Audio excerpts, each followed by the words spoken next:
Welcome to Silent Sunday Nights here on TCM.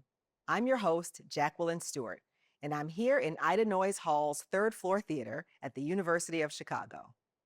When one thinks of grand adventures of classic literature, one story often comes to mind: French author Alexander Dumas's swashbuckling tale of the Three Musketeers. It was his most celebrated novel and led to a literary series that became known as the D'Artagnan romances. Great novels have always been a source for film material, and there were several screen adaptations of Dumas's original story in both France and the US in the early days of cinema.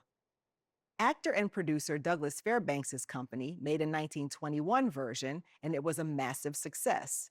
So, 8 years later, Fairbanks produced a sequel based on various events and characters in Dumas's series. That's the film we have coming up next. From 1929, it's The Iron Mask. The Iron Mask marked Douglas Fairbanks' last silent film, although it does contain some dialogue. At several points, Fairbanks directly addresses the audience with a speech, one that includes the Musketeers' famous motto, "All for one and one for all." Douglas Fairbanks returns here as D'Artagnan and is reunited in the story with his friends Porthos, Athos, and Aramis. The plot involves the fate of a mysterious masked man. Fred Niblo was the director behind the earlier Musketeer story in 1921. But here the director is Alan Dwan, a frequent collaborator of Douglas Fairbanks. Dwan called Fairbanks one of his favorite actors, and the two made a total of 11 films together.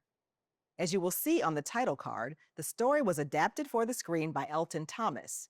However, that name was an often used pseudonym for Douglas Fairbanks himself. His birth name was Douglas Elton Thomas Ullman, but he took his mother's former surname, Fairbanks, as his professional name. Here's the film, released by United Artists, a company Fairbanks co-founded with Charlie Chaplin, D.W. Griffith, and Mary Pickford, from 1929, The Iron Mask.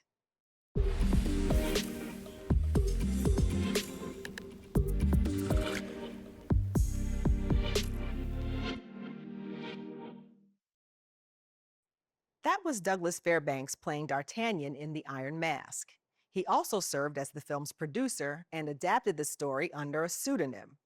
One of his goals was to make the movie as historically accurate as possible, something he felt was lacking in his 1921 film, The Three Musketeers, and he succeeded. Critics noted the bittersweet nature of the story, and it's appropriate given that it was Fairbanks' last silent film. With it, some felt he was essentially saying goodbye to the silent era, which had brought him so much success. In a later interview, director Alan Dwan said Fairbanks was always meticulous in his approach to movie making, but with The Iron Mask, he eclipsed himself. Dwan said, "It's as if he knew it was his swan song." It wasn't just that the industry was changing. Fairbanks was 45 years old at the time, and the era of him playing the dashing athletic hero was also starting to come to an end. Within 5 short years, he would retire from the screen. Up next, we have a great international selection for you. It's TCM Imports, hosted by Alicia Malone. But be sure to join me again next Sunday. I'm Jacqueline Stewart. Thanks for watching. Next on TCM, the Eagle Shooting Heroes, then Chungking Express, and later Queen Christina. Garbo rules on TCM tonight.